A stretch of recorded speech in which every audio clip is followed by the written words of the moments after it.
Okay, we're back. The board is mostly clear. I've made a few notes of important pieces of information we're going to need moving forward. So even though I erased the actual grid of data, I kept this piece of information that the mean D or D bar equals 32. And I also wrote that our standard error equals 8.59. So we are halfway through with step 2. We've identified that the curve has a mostly normal shape, that it has a mean of 0, and that it has a standard deviation of 8.59. So the rest of step 2 is where we need to identify our critical region or regions. This is a directional hypothesis. We specified that we thought statistics would increase intelligence. So it's a one-tailed test. And in this case, we're going to put that critical region in the positive tail because we expected D scores to go higher than 0.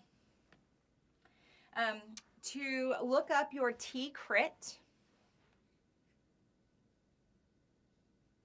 you're still going to need to use the T table that you've been using, knowing the alpha, the tails, and then your degrees of freedom. So for this example, we have 4 degrees of freedom. There's 5 D scores, so n minus 1 equals 4. And we have an alpha of 0.05, we're assuming. So that gives us a T crit of 2.13. I'm going to go ahead and mark the alpha just to be complete. Okay, so now we're done with step 2. That really is most of the work, as you already know. Moving forward, what we're going to need to do in step 3 is calculate our T obtained. So this is a T test. Our obtained statistic is then going to be a T. And this is the formula for the T obtained.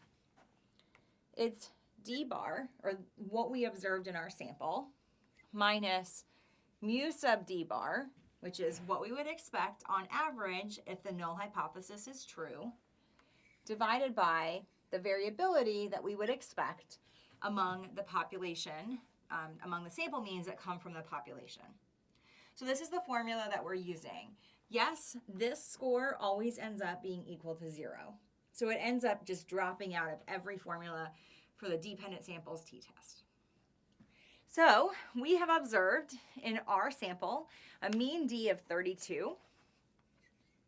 Mu sub D bar is equal to 0. I'm just going to write that down until you get used to it. And S sub D bar equals 8.59.